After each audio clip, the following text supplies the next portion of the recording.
नमस्कार, बहुत स्वागत है आप सभी का न्यूज़ नेशन के डिजिटल प्लेटफ़ॉर्म पर। मैं हूं आपके साथ अमृता गर्ग और बात करेंगे भारतीय cricket team, one day cricket team के उपकप्तान श्रेयस अय्यर के बारे में। श्रेयस अय्यर जिनको लेकर दुआओं का, प्रार्थनाओं का दौर लगातार जारी था, तो उनके फैन्स के लिए एक अच्छी खबर है कि श्रेयस अय्यर जो हैं, सूत्रों के मुताबिक जो जानकारी मिल रही है कि वो आईसीयू से बाहर आ चुके हैं। हालत उनकी नाज़ुक है लेकिन स्थिर है। जी हाँ, श्रेयस अय्यर जिन्हें ऑस्ट्रेलिया के खिलाफ जो सिडनी में मैच खेला जा रहा था, उसमें तीसरा और आखिरी वनडे मैच था, जब फील्डिंग के दौरान उन्हें चोट लगी थी और चोट गंभीर थी, जिसके बाद वो चले गए रूम में, लेकिन उसके बाद वहीं पर उनको जो है असहज महसूस हुआ, जिसके बाद उन्हें अस्पताल ले जाया गया। अस्पताल में जब वो पहुंचे तो पता चला जांच के बाद कि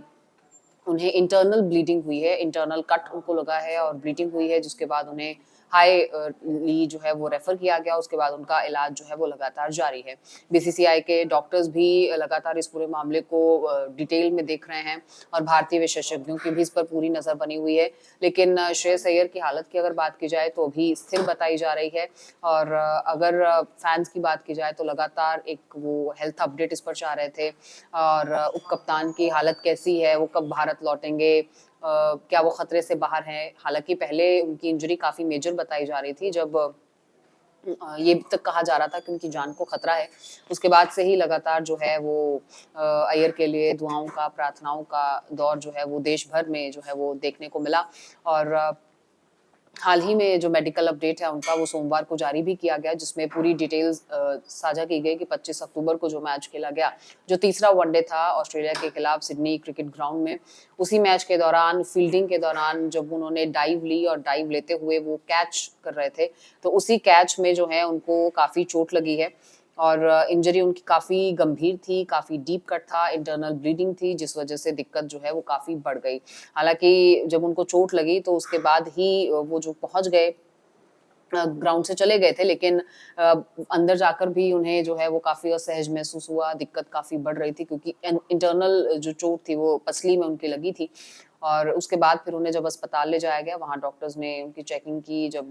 डिटेल में स्कैन किया गया तो पता चला कि अंदर जो है उनको एक डीप कट लगा है जिसमें से ब्लीडिंग हुई है और उस वजह से मामला जो है वो ज़्यादा बिगड़ सकता था और एक बार की ये भी जानकारी सामने आई थी कि उनकी जान को खतरा हो सकता है। लेकिन फिर इस पूरे मामले में डॉक्टर्स की तरफ से जो है पूरा उनका इलाज किया गया।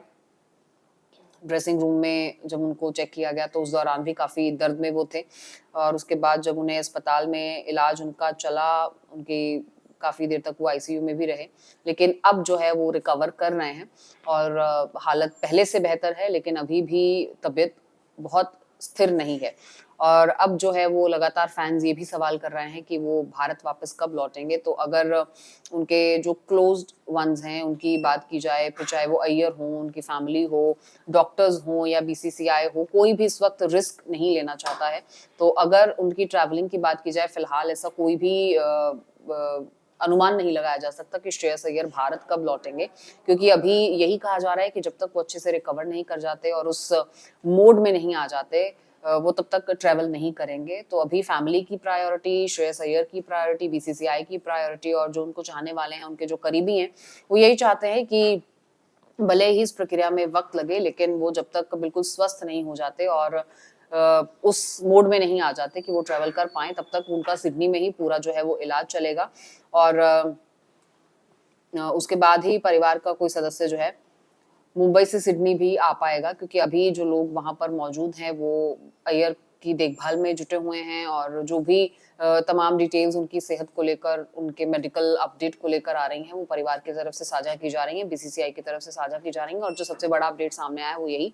कि श्रेयस अय्यर की तबीयत अभी स्थिर है। उन्हें जो चोट लगी है खेलते वक्त और फील्डिंग के वक्त वो ज़रूर बड़ी थी, लेकिन दुआओं का, प्रार्थनाओं का सिलसिला इस तरीके से जारी रहा और मेडिकल टीम भी लगातार उसमें जुटी हुई थी। तो वो आईसीयू से बाहर हैं, खतरे से बाहर हैं, हालत अभी भी नाजुक है लेकिन फिलहाल स्थिर है। और भी तमाम ऐसे अपडेट्स के लिए आप न्यूज़ नेशन के डिजिटल प्लेटफॉर्म पर हमें फॉलो कर सकते हैं, लाइक कर सकते हैं और कमेंट सेक्शन में हमें बता सकते हैं कि और कौन-सी खबरों पर आप जो है वो चर्चा चाहते हैं, कौन-सी खबरें आप पसंद कर रहे हैं और टीवी के माध्यम से भी लगातार आपसे